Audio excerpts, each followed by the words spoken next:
எங்கே இருக்கோம் அப்படின்னா welcome back to the show first நான் சொல்லிக்கிறேன். ஏன்னா அற்புத ஆலயத்துக்கு திரும்ப உங்களை வரவேற்கிறோம். இன்றைக்கி நம்ம எங்கே இருக்கோம் அப்படின்னு கேட்டிங்கன்னா அம்பாசமுத்திரமில் பஸ் ஸ்டாண்டில் இருந்து ஒரு 3 கிலோமீட்டர் தொலைவில் உள்ளே இருக்கிற சிவந்திபுரத்தில் தாங்க இருக்கோம். இங்கே என்னென்னு பார்த்துக்கிட்டிங்க, இன்றைக்கி நம்ம எதுக்கு வந்திருக்கோம் அப்படின்னா மனோரம்நிலையம் சித்தர் பீடம் அப்படின்ட்டு இங்கே ஒன்று இருக்குது. ஸோ அந்த கோயில் உள்ள இன்றைக்கி 14ஆம் ஆண்டு சித்தர் அன்பு கூட்டம் அப்படின்னு சொல்லி நடத்தப்படுகிறாங்க. ஸோ அதை பற்றின விஷயங்கள்லாம் அங்கே நிர்வாகத்தில் இருக்கவங்ககிட்டையும் அவங்களோட சீடர்கள்ட்டையும் விசாரிப்போம் வாங்க.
வணக்கம் சார், உங்கள் பேர்?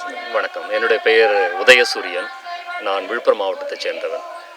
கிட்டத்தட்ட ஒரு 18 ஆண்டுகளுக்கு முன்பாக ஐயாவை நான் எம்எஸ்சி படிக்கும்போது சந்தித்தேன். ஒரு இறை தேடலோடு ஞான தேடலோடு இருக்கும்போது ஐயாவை ஒரு ரயில்வே ஸ்டேஷனில் சந்தித்தேன். முதல் கேள்வி ஐயாவை பார்த்த உடனே, ஐயா ஞானம் என்றால் என்ன அப்படின்னு தான் கேள்வி கேட்டேன். உனக்கு விளக்கம் வேண்டுமான்னு கேட்டாங்க. ஐயா அப்படின்னு நான் ஒரு காலிலே சரணாகதி அடைஞ்சேன். மறுநாளே சீர்காழிக்கு வர சொல்லியிருந்தாங்க. ஐயா கொடுத்த ஞான உபதேசத்தினால தான் நான் தெளிவுற்று அதுக்கப்புறம் என்னுடைய பயணத்தை நான் தொடர்ந்துக்கிட்டு இருக்கிறேன். இது கிட்டத்தட்ட 14ஆம் ஆண்டு சித்தர்கூட்ட திருவிழா. இது ஐயா ஒவ்வொரு ஆண்டும் ஒரு சித்தர்களின் பாடல்களை விளக்க உரையாக வெளியிட்டுக்கிட்டு இருப்பாங்க.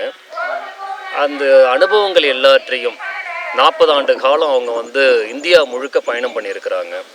நிறைய குருமார்களை சந்திச்சிருக்கிறாங்க. எல்லாருடையும் உபதேசம் பெற்றிருக்கிறாங்க.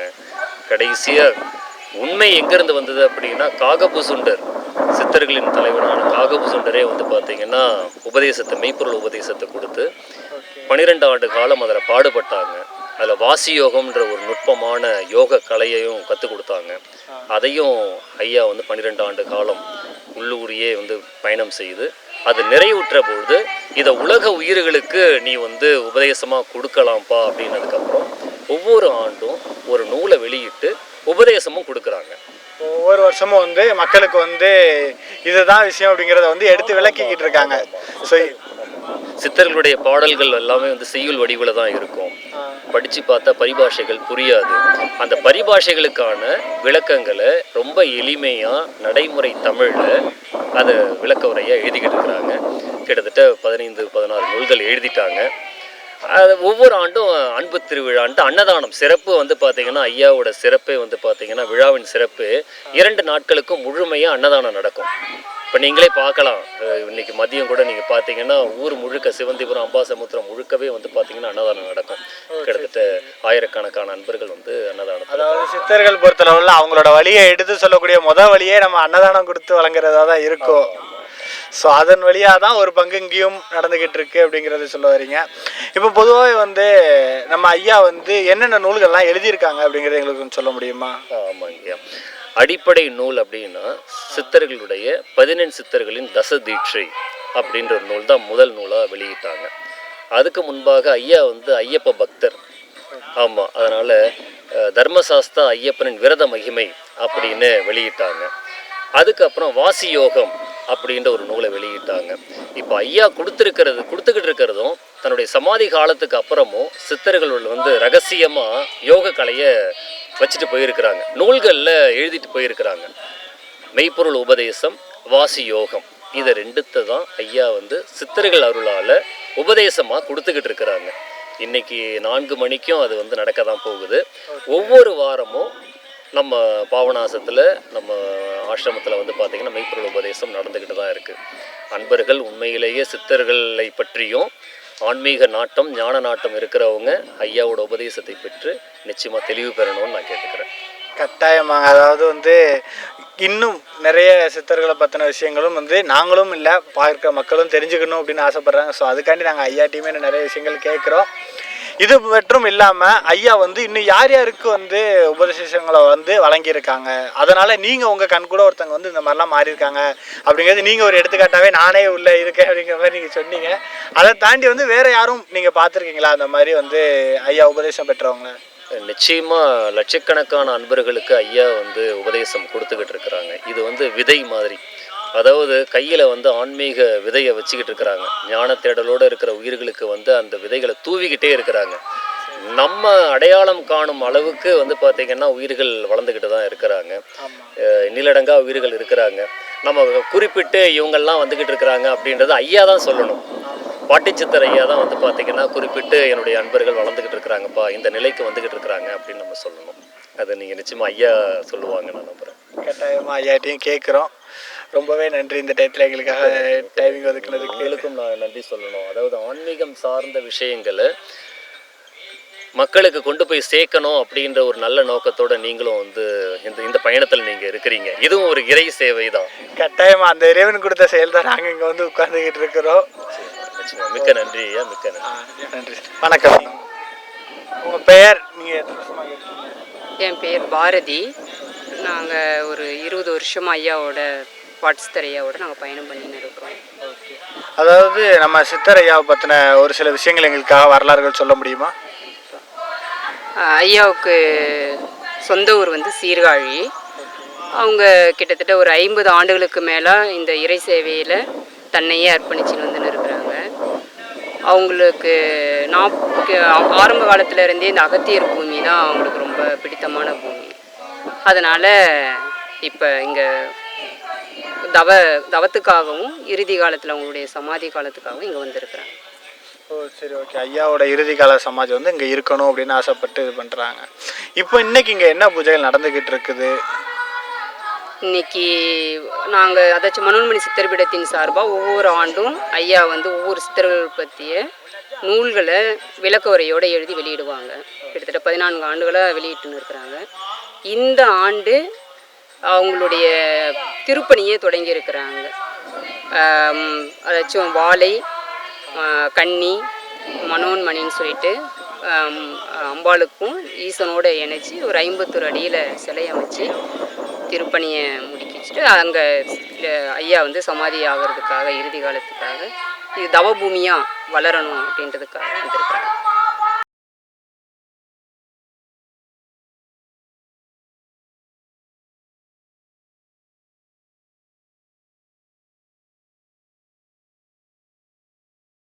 வணக்கம் சார். வணக்கங்க. உங்கள் பேர் சொல்லுங்கள். என் பேர் செந்தில்குமார்.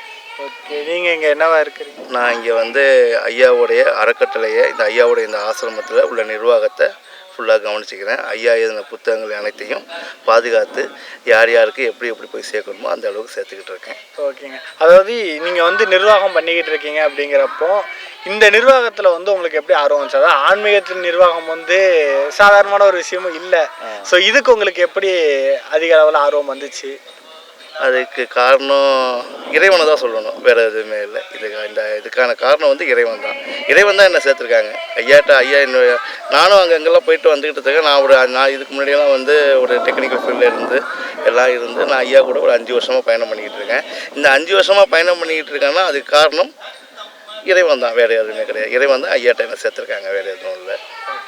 அதாவது இப்போ இங்கே நடந்துக்கிட்டு இருக்கிறத வச்சு பார்க்குறப்ப இதுக்கு அடுத்தடுத்த விஷயங்கள் என்னவா நடக்கும் அப்படிங்கிறத கொஞ்சம் சொல்ல முடியுமா? அங்கே இன்னும் என்னென்ன அப்டேட் பண்ண போகிறீங்க? இங்கே வந்து ஐயா வந்து நான் இங்கே வந்ததுக்கப்புறம் ஐயா கூட நான் சேர்ந்து அவருடைய புத்தகங்களை மட்டும் நான் பாதுகாத்து எல்லாத்துக்கும் இது பண்ணணுங்கிறதுக்காக தான் வந்திருந்தேன். இப்போ ஐயா வந்து அதுக்கப்புறம் தான் ஐயாவை பற்றி என்ன நடக்கிறாங்க எது பண்ணுறாங்கன்னு தெரிஞ்சிச்சு. ஐயா வந்து ஆரம்ப காலத்திலிருந்து அவருடைய எண்ணம் வந்து ஒரு பெரிய கோயில் கட்டணும், ஒரு 51 அடி சிலையில் 51 அடி உயரத்தில் ஒரு சிலை ஒன்று வைக்கணும் அப்படிங்கிறது அவருடைய சின்ன வயசுலேருந்து அவருடைய கனவு. அந்த கனவுக்கு இங்கே வந்து அங்கங்கே எல்லாம் அலைஞ்சு தவத்தோடு இருந்து இங்கே வந்து எவ்வளோ நாள் இருந்திருக்காரு. இங்கே வந்த கொஞ்ச நாளில் இங்கே வந்து ஒரு எனக்கு தெரிஞ்சு ஐயா வந்து 25 வருஷம் தவ சாதனைகள் இந்த ஏரியாவில் தான் இருந்திருக்காப்புல. ஆனால் அவருக்கு வந்து அவருடைய முகம் இந்த 5 வருஷமாக தான் எல்லாருக்கும் தெரியுது. இந்த இடத்துக்கு வந்ததுக்கப்புறம் இங்கே உள்ளவங்களுக்கு இங்கே உள்ளவங்களுக்கு 25 வருஷமாக இங்கே தான் இருந்திருக்காங்க. இந்த 5 வருஷமாக இங்கே வந்ததுக்கப்புறம் தான் அவருடைய முகம் இங்கே உள்ளவங்களுக்கே தெரிஞ்சிருக்கு. இங்கே வந்ததுக்கப்புறம் தான் அவருக்கு ஐயாவுக்கு வந்து அன்பர்கள் அனைவரும் கூட்டங்கள் அதிகமாக சேர்ந்தாங்க. அவர் நினச்சது எல்லாமே இப்போ கொஞ்சம் கொஞ்சமாக நடந்துக்கிட்டு இருக்கு. இங்கே வந்து ஐயாவுக்கு வந்து அந்த 52 அடி உயரத்தில் ஒரு சிலை ஒன்று வைக்கணுங்கிறது அவரோட நீண்ட நாள் கனவு. அதுக்கான வேலைகள் இப்போ நடந்துக்கிட்டு இருக்கு. இது இல்லாமல் ஐயாவுக்கு வந்து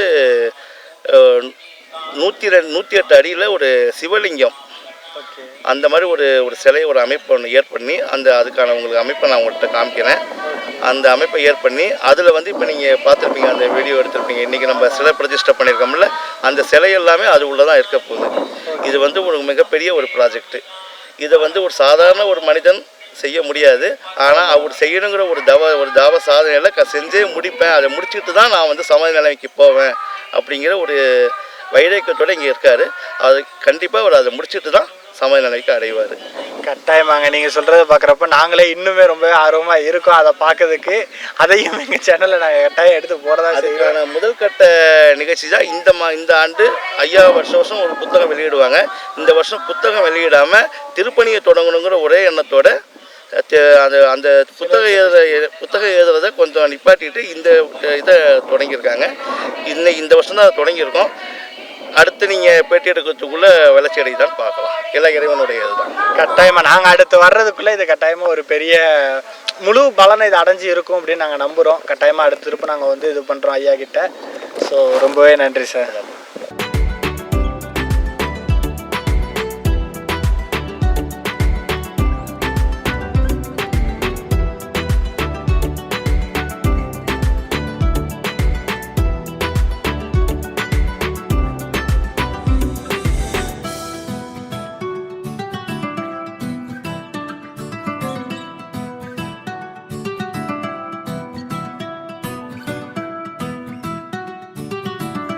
வணக்கம் ஐயா. ஐயா, பொதுவாக வந்து நீங்கள் ஆரம்ப காலத்தில் வந்து சபரிமலை ஐயப்பனின் பக்தர்னு தீவிர பக்தர்னு சொன்னாங்க. அதை பற்றி எங்களுக்கு அவரை பற்றின ஒரு விளக்கம் கொடுக்க முடியுமாங்க ஐயா? ஐயப்பனை பற்றி என் குருநாதன் அவருக்கு ஐயப்பனை பற்றி இப்போ நானுமே ஐயப்பனோட தீவிர பக்தர் தான். ஸோ அவர் ஐயப்பரை பற்றி மக்களுக்கு மட்டும் கொஞ்சம் எடுத்து சொல்லுங்கள். ஐயப்பன் உண்மையான குருநாதன். எனக்கு 18 வயசில் காயத்ரி மந்திரத்தை அவன் தான் ஓதனான். அப்போல்லாம் யாருமே வெளில காட்ட மாட்டாங்க. அந்த மாதிரி நேரத்தில் நான் மந்திர உபாசனை பண்ணும்போது அவன் தான் எனக்கு இந்த மந்திரத்தை உபயோகம் பண்ணான். அவன் தான் என்னை ஆன்மீகத்தில் வளர்த்துட்டு வரான். இன்னைய வரைக்கும் நான் 50 வருஷமாக ஐயப்பனுக்கு பஜனை பாடிக்கிட்டு இருக்கிறவன், பூஜை பண்ணுறவன். ஐயப்பன் தான் என்னை வழிகாட்டி சித்தர்கள் பாதையில் நீ போகணும்னு சொன்னால். எனக்கு 68 வயசில் சபரிமலையில் ஹார்ட் அட்டாக் மாதிரி வந்துருச்சு. அப்போ சித்தர்களோட வாசிக்கலையை வச்சு தான் நான் ஜெயித்தேன். ஆஸ்பத்திரியில் சேர்த்துருந்தாங்க, அதை வச்சு தான் ஜெயித்தேன். அப்போ அவன் சொன்னது எனக்கு இந்த நான் நினச்சது சித்தர்கள் மாதிரி இரவா நாள் அடையணும். அதுக்காக தான் நான் பாடுபட்டுக்கிட்டு இருந்தேன். கடந்த 50 வருஷமாக பாடுபடுறேன். அந்த நிலையை அடையணும் போது அவனே என் குருநாதனே வந்து, இல்லைப்பா உனக்கு அது எழுதப்படணும், அதனால் அது இந்த பிறவியில் இல்லை, ஆனால் நீ சமாதி அடைவேன். அந்த சமாதி அடைகிற வரைக்கும் அறச்செயல்களை செய், அன்னதானங்களை பண்ணு. அதே மாதிரி அவன் கொடுத்த ஞானத்தையும் யோகத்தையும் எல்லாருக்கும் நீ உபதேசம் பண்ணுன்னாரு. அதனால் அவங்க என் குருநாதன் சொன்னபடி சித்தர்கள் முறையில் நான் அதை கடந்த 18 வருஷமாக உலகம் பூராவும் செஞ்சுக்கிட்டு இருக்கேன். உலகம் பூராவும் ஐயப்பன் இந்த மார்க்கத்தை அன்பு மார்க்கம், அதுதான், வேறு ஒன்றும் கிடையாது. எந்த விதமான கட்டுப்பாடும் எங்கள் இதில் கிடையாது. யாரையும் அடக்கி ஆள நினைக்கிறதும் கிடையாது. அன்பை கொடுக்குறோம். அதே அன்பு அவங்ககிட்ட எங்களுக்கு கிடைக்குது. அதை வச்சு ஒரு மார்க்கத்தையே நான் உருவாக்கி இங்கே பொதிகை மலையில் அகத்திய மலை இல்லைங்களா, அது இந்த மலையில் சித்தர்களோட பெருமையை வெளிப்படுத்தணுங்கிறதுக்காக எனக்கு அம்பாலே ஐயப்பனும் என் ஆயுளை நீட்டி கொடுத்துருக்குறாங்க. அந்த ஆயுள் முடியறதுக்குள்ளே அந்த பணிகளை செய்யணும்னு நான் பாடுபட்டுக்கிட்டு இருக்கேன். அதுக்கு உலகத்தில் இருக்க எல்லா அன்பர்களும் உதவி செய்கிறாங்க. ஐயா இப்போ வந்து நீங்கள் காட்டின வழியிலேயே நிறைய பேர் வந்திருக்காங்க. நீங்கள் வந்து ஐயப்பரின் வழியில் செல்கிறேன் அப்படின்னு சொல்கிறீங்க. இது போல் வந்து எந்த நொடியிலேருந்து உங்களுக்கு வந்து இந்த இதில் வந்து நாட்டம் அதிகமாச்சு? இல்லைப்பா, என் பிறவியிலே உள்ளது அது. 10 வயசுலேயே நான் ஐயப்பனுக்கு பாட ஆரம்பிச்சிட்டேன். அதுலேருந்து நான் ஆன்மீக பாதையில் தான் இருக்கேன், இன்னைய வரைக்கும் இருக்கேன். வயசு இப்போ 62 வயசுமாக நான் அவனுக்கு பாடிக்கிட்டு இருக்கேன். அவனுக்கு நான் வழிபாடு பண்ணிக்கிட்டு இருக்கேன். அவன் காட்டின வழியில் சித்தர்கள் மார்க்கத்தில் போயிட்டுருக்கேன். சித்தர்கள் பாதை தான் உண்மையான பாதைங்கிறத எல்லா தெய்வங்களும் ஒத்துக்கும், எல்லா உலகமும் ஒத்துக்கும். அந்த பாதையில் என்னை கொண்டு வந்து சேர்த்து விட்டான். சித்தர்களும் எனக்கு நேரடியாக வந்து தரிசனம் கொடுத்து இது இப்படி தான் நீ செய்யணும் அப்படிங்கிற முறையை வகுத்து கொடுத்தாங்க. அந்த முறையில் நான் செஞ்சுக்கிட்டு இருக்கேன் இன்னை வரைக்கும். அதுதான். அதாவது பொதுவாகவே வந்து சித்தர்கள் அப்படின்னு மக்கள் பார்க்குறாங்க அப்படின்னா அவங்க தோணக்கூடிய 2 விஷயம், ஒன்று சாபம், இன்னொன்று வரம். இதை தான் அவங்க வந்து தருவாங்க அப்படிங்கிற ஒரு விஷயத்தை நம்புகிறாங்க. ஸோ இது வந்து சித்தர்கள் வழியில் வந்து எந்த மாதிரி பார்ப்பாங்க ஐயா? எங்கள் பாதையில் அன்பு தான்ப்பா, வேறு எதுவுமே கிடையாது. சித்தர்கள்னு பேர் வச்சுக்கிட்டு அடக்கி ஆளவும் சித்து வித்தைகள் காட்டவும் இருக்கிற சித்தர்கள் நான் நிறைய பேரை பார்த்துருக்கேன் என் வாழ்க்கையில். அவங்கெல்லாம் சித்தர்கள் இல்லை, புரியல. அன்பை யார் வந்து உலகத்தில் பரப்புகிறாங்களோ, அன்பை யார் வளர்க்குறாங்களோ அவங்க சித்தர்கள். அது வேஷம் போடணுன்னா தேவையில்லை. இதோ உன்ன மாதிரி பேண்ட் ஷர்ட்டை போட்டுவிட்டு அந்த அன்பை வளர்க்கலாம். அதுதான் உங்கள் வயது எங்களுக்கு கிடைக்கிறப்போ ஒரு வரம்னு நான் சொல்லுவேன். இன்னும் வந்து மக்கள் வந்து தெய்வத்தை எப்படி வணங்கணும் அப்படிங்கிற ஒரு விஷயம் தெரியாமலே வணங்கிட்டு இருக்காங்க. தெய்வம் அப்படின்னா நம்ம கையெடுத்து கும்பிட்டா மட்டும் அந்த சாமியோட அருள் நமக்கு கிடைச்சிருமா அப்படிங்கிறது வந்து கேள்வி பதில் தான்.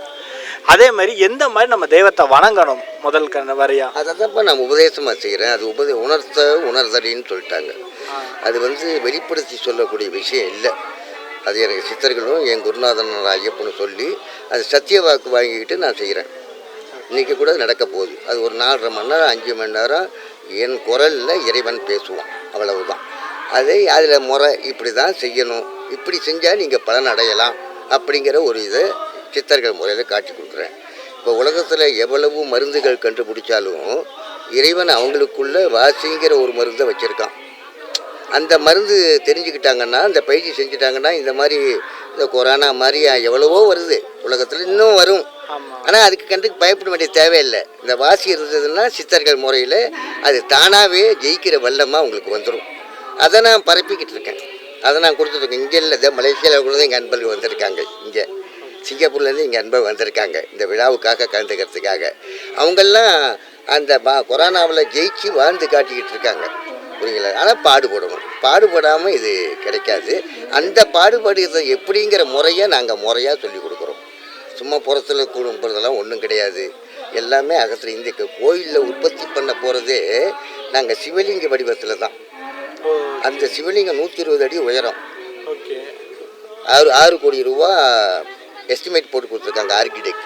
அப்பேற்பட்ட கோயிலில் வைக்கணும். அந்த சிவலிங்கத்துக்குள்ளே தான் எல்லாமே இருக்குது. அதனால தான் வாழை, கன்னி, மனோன்மணி இது 3 அங்கே தான் இருக்குது. அதை எல்லாத்தையும் இயக்கிறவன் சதாசிவன். அதை நான் கோயிலுக்குள்ளே வச்சு அந்த கோயிலில் கூட ஞானத்தையும் யோகத்தையும் தான் காட்டுறேன். கரெக்டு தான். அதாவது பொதுவாகவே வந்து ஆதி முதல் அந்த முறைங்கிறது சிவன் தான். ஸோ அதை வந்து ஒரு கோவிலாகவே நம்ம எடுத்து காட்ட போகிறோம் அப்படிங்கிற விஷயம் வந்து மக்களுக்கு தத்துவத்தை இந்த கோயிலில் வந்தாலே அவங்களுக்கு அந்த தத்துவம் தானாக புரியும். அவங்களே தன்னைத்தானே உணர்ந்து தவம் பண்ணுறதுக்கான வழிக்கு வருவாங்க. அதுக்காக செய்கிறேன், வேறு ஒன்றும் இல்லை. இதை நான் கட்டி தூக்கி போட்டு போகிறது கிடையாது. உலகத்தில் இருக்கிற யோக ஞானிகள், இது நம்ம இடம், இது சித்தர்கள் இடம், இது நமக்கு உரிமை உண்டுன்னு இங்கே வந்து தங்குறதுக்கும் தவம் பண்ணுறதுக்கும் அவங்களுக்கு சேவை செய்கிறதுக்கு நான் காத்துக்கிட்டு இருக்கேன், அவ்வளோதான். அதுக்காக தான் இந்த ஆசிரமமே அமைக்கிறேன். அதாவதுங்க பொதுவாக வந்து தவநிலையில் இருக்கிறவங்க கிட்ட வந்து போகக்கூடாது அப்படின்னு சொல்கிறாங்க. அதுக்கு காரணம் ஏதாவது இருக்குதுங்களா? அதெல்லாம் கிடையாதுப்பா.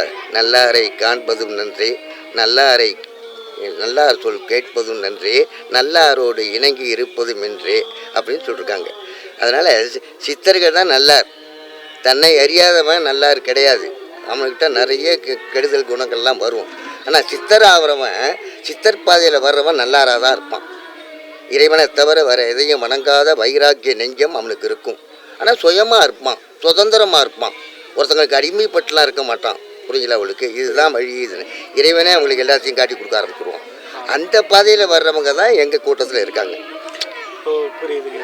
புரியுங்களா? அதனால் அந்த முறையை தெரிஞ்சுக்கிட்டு முறையாக பாடுபடுறாங்க, முறையாக நல்லா வாழ்க்கை வாழ்ந்துக்கிட்டு இருக்காங்க. டாக்டர்கிட்ட போகிற நிலை எங்கள் நண்பர்கள்கிட்ட வரல, ஜோசியக்காரங்கிட்ட போகிற நிலை வல்ல உலகத்தார்களுக்கு வருது. அவங்களும் வராங்க, நோய் பொறுத்தவங்க, ஊழ்வினை பற்று, அவங்க ரொம்ப துன்புறுறவங்கெல்லாம் வராங்க.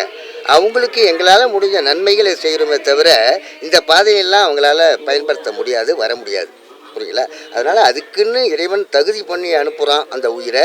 அந்த உயிருக்கு என்ன ஒரு கருவியாக்கி சொல்கிறோம், அவ்வளோதான். அவன் பணியை நான் செஞ்சுக்கிட்டு இருக்கேன், அவ்வளோதான். அதாவது நாங்கள் இதுக்கு முன்னாடி போன இடங்கள்லாம் வந்துட்டு சித்தரோட மூல பிருந்தாவனங்கள் வந்து போய் நாங்கள் வீடியோ எடுக்க போகிறப்போ அங்கே சொன்ன அவங்க விஷயங்கள் வந்து மூல பிருந்தாவன்கிட்ட போகக்கூடாது, அவங்கள வழிபடணும் அப்படின்னாலும் அந்த மூல பிருந்தாவனத்திலிருந்து வெளியே இருந்து தான் வணங்கணும் அப்படிங்கிறாங்க. அதுக்கு காரணம் என்னவா? இறைவன் வெளியில் அவங்க தன்னை அறியலப்பா.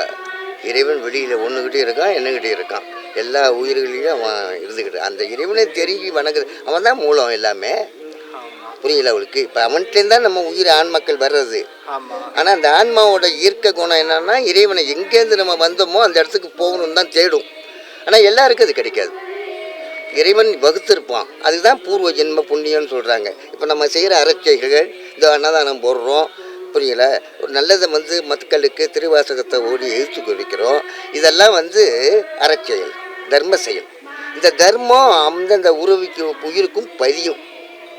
அப்போ இறைவன் வகுப்பான், நீ பணக்காரனாக தான் பிறக்கணும், நீ யோகியாக தான் இருக்கணும், இதெல்லாம் அவனே வகுத்துருவான். அதுக்குத்தான் தர்ம செயல்கள் செய்து கோயிலுக்கு போ, குளத்துக்கு போ, தர்மம் பண்ணு, அன்னதானம் பண்ணு, இதெல்லாம் சொல்கிறாங்களே தவிர, ஆனால் அதுலேயே இருந்துக்கிட்டு இருந்தாக்கா இறைவனை அடைய முடியாது. அதையும் செய்ய சொல்கிறாங்க.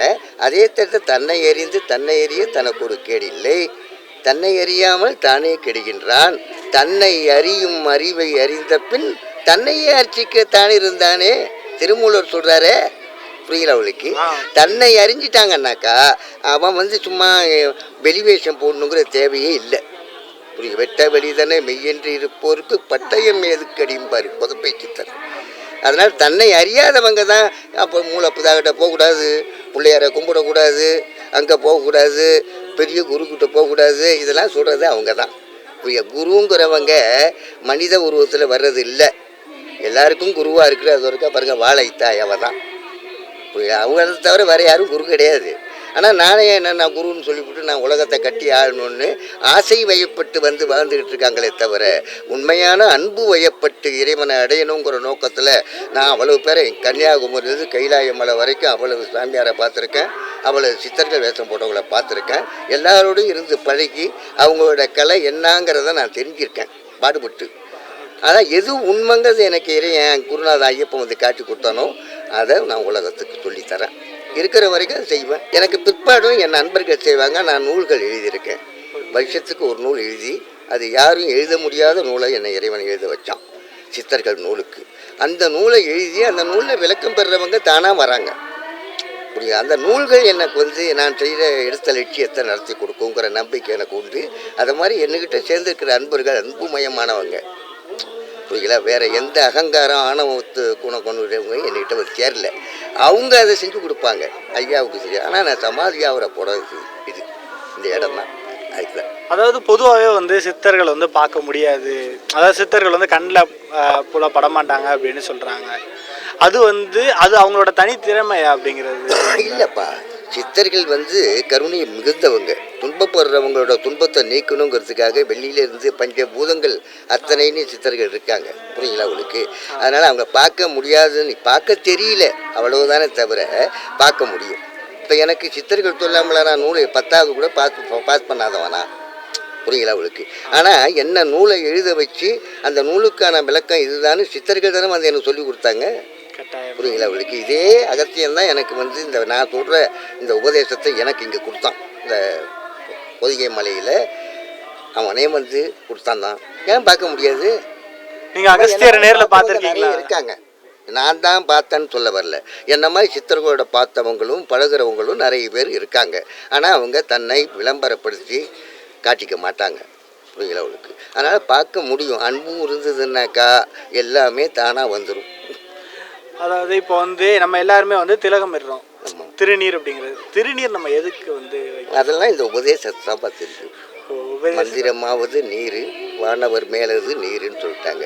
அது மாதிரி எதுங்கிறது இறைவன் உனக்குள்ளே எங்கே இருக்காங்கிறத காட்டுறதுக்கு தான் அந்த சின்னங்கள் ஓகே எல்லாமே, புரியலா?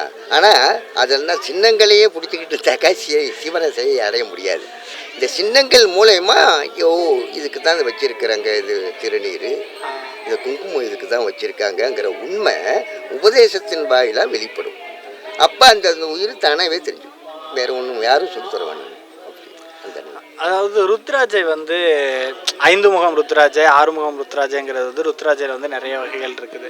ஸோ அந்த வகையில் வந்துட்டு இதை போட்டால் வந்து எனக்கு கெடுதல் இல்லை, நான் வந்து அசைவம் சாப்பிடாமல் இருக்கணும், அந்த மாதிரியான ஒரு விஷயங்கள் வந்து மக்கள் மத்தியில் இப்போ நிறையவே நம்பிக்கிட்டு இருக்காங்க. ஸோ அது வந்து எந்த அளவுக்கு உண்மையாக இருக்கும்? இதெல்லாம் வியாபாரம்ப்பா, ஒன்றுமே இல்லை. உத்ராட்சம் அங்கே நீங்கள் வந்து எம்எம்எல்ல வந்து பாருங்கள், நேபாளத்தில் வந்து பாருங்கள், ரோட்டில் கொட்டி கிடக்கும், அவ்வளவு விளையுது. இவங்க வியாபாரத்துக்காக 5 முகம் 6 முகம் 1 முகம் அப்படின்லாம் சொல்லி இதை வந்து வியாபாரம் பண்ணுறாங்களே தவிர, அப்படி அந்த உத்ராட்சத்தை போட்டு, உத்ராட்சம்னா என்ன? உருத்துறங்கிறவன் யமன், அச்சங்கிறது பயம். இந்த யமனோட அச்சத்தை போக்குறது தான் உத்ராட்ச கொட்டை. அது நம்மக்கிட்டேயே இறைவன் கொடுத்துருக்கான், புரியுங்களா உங்களுக்கு? அதை தெரிஞ்சுக்கிறது தான். எல்லாமே 5ல் தான்ப்பா இருக்குது. சிவனோட எழுத்து 5, பஞ்சபூதங்கள் 5, புரியுங்களா உங்களுக்கு? அவன் ஆடுன கூத்து 5, இது மாதிரி எல்லாமே 5ல் தான் இருக்குது. அதனால் இதுக்கெல்லாம் முகம் பார்க்கணுன்னு தேவையில்லை, அடையாளம் தெரிஞ்சுக்கிட்டோங்கிறதுக்கு அடையாளம் தான். அதுதானே தவிர ருத்ராட்சங்கிறது நமக்குள்ளே இறைவன் வச்சுருக்கான். அந்த ருத்ராட்சத்தை தெரிஞ்சுக்கிட்டா யமனோட பயத்தை நீ தானா ஜெயிச்சிட போகிற. கட்டாயமாக. இப்போ வந்து அனைத்து சித்தமும் ஐயப்பன் அப்படின்னு நம்புற ஆள் நான். அனைத்துமே ஐயப்பன் தான் அப்படின்னு நம்பக்கூடிய ஒரு நபர் நானும் ஒருத்தர். எல்லா தெய்வமும் ஒன்று தான்ப்பா. இப்போ நீ ஐயப்பன் பார்க்குற, நானும் ஐயப்பன் பார்க்குறேன், புரியுங்களா உங்களுக்கு? எல்லா தெய்வம் வந்து ஒன்று தான். அது உருவம் இல்லாது. ஒரு உருவம், ஒரு பெயர், ஒரு நாமம் எல்லாருக்கு 1000 நாமங்கள் சொல்லி ஜெல்லேனம் கொட்டோமையும் பாரு மாணிக்க வாசகர். அவனுக்கு ஒன்றும் உருவம் கிடையாது, ஒன்றும் கிடையாது. எங்கேயும் பறந்து நீக்க மர நிறைஞ்சிருக்கிறவன் தான். நீ எப்படி நினைக்கிறியோ அப்படி வரான். புரியல? அருணகிரினா தான் முருகனாக தான் பார்ப்போன்னா முருகனா வந்தான். ஏன்னா அபிராமிப்பட்ட அம்பாலா தான் பார்ப்பேன்னாரு, அம்பாலா வந்தா. வர்றவன் தெய்வம் ஒன்று தான், ரூபங்கள் தான் வெவ்வேறு, அவ்வளோதானே தவிர இப்போ உனக்கும் எனக்கும் ஆன்மா ஒன்று தான். ஆனால் உன் வடிவம் வேறு, என் வடிவம் வேறு, அவ்வளவு தான். ஆனால் தெய்வம் ஒன்று தான். அதை தான் சித்தர்கள் அத்தனை பேர் சொல்லியிருக்காங்க. இப்போ வந்து ஓரளவுக்கு நிறைவுக்கே வந்துட்டோன்னு சொல்லலாம். எனக்கு வந்து ஐயப்பரை பற்றின ஒரு பாட்டு வந்து உங்களோட வழியிலேருந்து நான் கேட்கணும்னு ஆசைப்பட்றேன். மற்றும் பார்க்க மக்களுக்கும். நானாக எழுதின பாட்டு, அந்த பாட்டை என்கிட்டேருந்து என் பாட்டை தெரிஞ்சுக்கிட்டு அதை போட்டு கெசட் ஆக்கிலாம் வெளியிடுறாங்க. அந்த ஒரு பாட்டை பாடுறேன். உன்னை தெய்வம் என்பதா குருநாதன் என்பதா, என்னை பார்த்து பார்த்து வளர்ப்பதனால் அன்னை என்பதா, உன்னை கடவுள் என்பதா, கருணை வடிவம் என்பதா, ஐயா ஞானதானம் தந்த உன்னை தந்தை என்பதா, உன்னை தெய்வம் என்பதா குருநாதன் என்பதா, என்னை பார்த்து பார்த்து வளர்ப்பதனால் அன்னை என்பதா, உன்னை கடவுள் என்பதா, கருணை வடிவம் என்பதா, உன்னை கடவுள் என்பதா, கருணை வடிவம் என்பதா, ஐயா ஞானதானம் தந்த உன்னை தந்தை என்பதா, உன்னை தெய்வம் என்பதா குருநாதன் என்பதா, என்னை பார்த்து பார்த்து வளர்ப்பதனால் அன்னை என்பதா, சேரும் செல்வமெல்லாம் உன் அருளன்றோ, பாடும் பாடலெல்லாம் உன் தயவன்றோ, சேரும் செல்வமெல்லாம் உன் தயவன்றோ, பாடும் பாடலெல்லாம் உன் அருளன்றோ.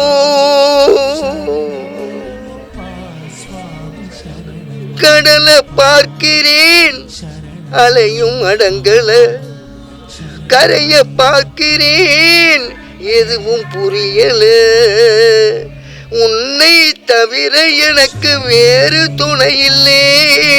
சாமி ஐயப்பா சரணம் ஐயப்பா, சகலமும் எனக்கு சபரிதானப்பா. என் குரலில் கலந்து நாவில் புரளும் என் ஐயப்பா. உன்னை தெய்வம் என்பதா குருநாதன் என்பதா, என்னை பார்த்து பார்த்து வளர்ப்பதனால் அன்னை என்பதா. வாழ்க்கை படகு ஆடி ஓடுகின்றதே, போகும் பயணம் எங்கே நான் அறியேனே. வாழ்க்கை படகு ஆடி ஓடுகின்றதே, போகும் பயணம் எங்கே நான் அறியேனே. கரைய பார்க்கிறேன் எதுவும் தெரியல, கடலை பார்க்கிறேன் அலையும் அடங்கல. உன்னை தவிர எனக்கு வேறு துணை இல்லே. சாமி ஐயப்பா சரணம் ஐயப்பா. நீ இருக்கின்றாய் அது போதும் ஐயப்பா. என் குரலில் கலந்து நாவில் புரளும் என் ஐயப்பா. உன்னை தெய்வம் என்பதா குருநாதன் என்பதா, என்னை பார்த்து பார்த்து வளர்ப்பதனால் அன்னை என்பதா.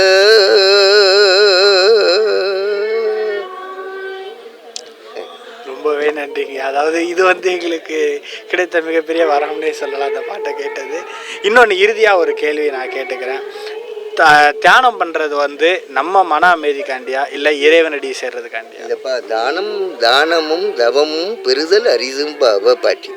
தானம் பண்ணுறது மற்ற உயிர்களை மற்றவங்களை பார்த்து நம்மளால் முடிஞ்ச உதவியை செய்யணும். எல்லா மதத்துலேயும் அது இருக்குது, புரியுங்களா? நம்ம மதத்தில் கொஞ்சம் அதிகமாக இருக்கும். இந்த தானம் பண்ணால் இந்த பிறவி தானாகவே உயருது, புரியுங்களா? அவளுக்கு இறைவன்கிட்ட போகிறதுக்கு தகுதி அந்த உயிருக்கு வருது. அதனால தானம் பண்ணுறாங்க. ஆனால் தானம் எப்படி பண்ணணும்னு இருக்கு, புரியுங்களா அவளுக்கு? ஏன்னா இந்த உலகம் பூராமல் புண்ணியத்தை கொடுத்துக்க மாட்ட பல்ல பார்க்குற கணக்கு தான், புரியுங்களா அவளுக்கு? ஆனால் தானங்கிறதும் தர்மங்கிறதும் சேர வேண்டிய உயிருக்கு போய் செய்யணும், புரியுங்களா?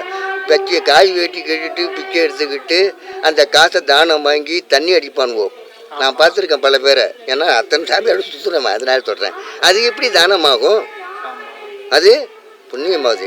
நீ செய்கிற தானமும் தர்மமும் ஓடிவிட்ட சாட்டை போல், குதிரையை சாட்டையை ஒடிச்சு இப்படி ஓட்டுறோமா அந்த மாதிரி அந்த குதிரை போல் ஓடி வந்து உனக்கு நிற்கின்றாங்கிறாங்க சித்தர்கள், புரியல? அவங்க சொல்கிற தர்மம் நல்ல உயிர்களுக்கு செய், புரியல? எல்லா எவ்வுயிரும் தம்முயிர் போல் எண்ணி ஒத்துரிமை உடையவராய் இருப்பவர் எவரோ அவரே சன்மார்க்கத்தாருங்கிறார் வள்ளலார். அந்த மாதிரி எல்லா உயிர்களுக்கும் அன்போட இந்த தானத்தை செஞ்சீங்கன்னா அது இறைவன் ஏற்றுக்கிறான், புரியல? பகட்டுக்காகவும் இதுக்காகத்தான் நான் செஞ்சேனாக்கா அதில் தர்மம் இல்லை, அது தானமாகாது, புரியல? அதாவது இப்போ நானுமே நிறைய சாமிகளை பார்த்துருக்கேன். அதாவது காய் வேஷ்டி கேட்டு கேட்குறப்போ அதாவது நம்ம நம்பக்கூடியது இந்த நம்ம வணங்குற தெய்வமே நம்மக்கிட்ட நம்மளால் முடியுமா அப்படிங்கிற சோதிக்கிற ஒரு சோதனையாகவே எதிர்பார்க்குறோம். அப்படி கொடுக்குறப்ப அவங்க அது தப்பாக எடுத்துக்கிறாங்க. அப்படிங்கிறப்ப நம்ம செய்கிற தானம் தவறாகுமா? தவறாகும். கொடுக்குறவங்களுக்கு கொடுத்தாக்கா போய் இறைவனுக்கு போய் சேரும். அது இந்த மாதிரியான நம்ம எவ்வளோ உலகத்தில் இருக்காங்க, அவ்வளோ பேர் நான் பார்த்து வந்தனால சொல்கிறேன். அந்த தர்மம்லாம் இறைவனுக்கு சேராது, அதுதான். அதனால் அது கொடுக்குற செய்கிற தர்மத்தையும் செய்கிற தானத்தையும் எதுக்கு செய்யணும்னு வேறு எங்கேயும் கேட்க வேணாங்க, நம்ம மனசை கேட்டாலே சொல்லும். அது மாதிரி செய்யணும், அதுதான். ஆனால் செய்யணும், தர்மம் செய்யணும், தானம் செய்யணும், அதுதான். அறச்செயலுங்கிறதே தர்மம் தான். சித்தர்கள் அதாவது சித்தர் வழியில் வணங்குறவங்களுக்கு தியானம் பண்ணணும் அப்படின்னு சொல்கிறாங்க. அந்த தியான முறை அதுதான் எங்கள் உபதேசம் சொல்லிட்டுருவோம். தியானம் இல்லாமல் இறைவனை வெறும் பூஜை பண்ணிக்கிட்டு இருக்கிறதுனால முடியாது. சரியை கிரியை அது முடிச்சிடணும். அதுக்கப்புறம் யோகத்துக்கும் ஞானத்துக்கும் வரணும். தியானங்கிறது இந்த யோகத்தில் இந்த சொல்லுவாங்க அட்டமா இதுன்னு சொல்லுவாங்க. நியமம் நியமம் ஆசனம் பிராணாயாமம் பிரத்யாகாரம் தாரணை தியானம் சமாதி. அது 7வது நிலையில் இருக்கிறது. அந்த தியானத்தை தான் நாங்கள் சொல்லித்தரோம். தியானம்னா என்ன, ஏன் தியானம் பண்ணணும், இந்த தியானம் பண்ணுறதுனா அவங்கவுங்க உயிருக்கு தெரியுது, இன்னொருத்தவங்க சொல்லி தர வேண்டிய தேவையில்லையே.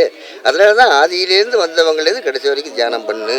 தியானம் ஒரு கோயிலில் போய்யா அந்த கோயிலில் உட்காந்து தியானம் பண்ணு ஒரு 10 நிமிஷம் அப்படிம்பாங்க.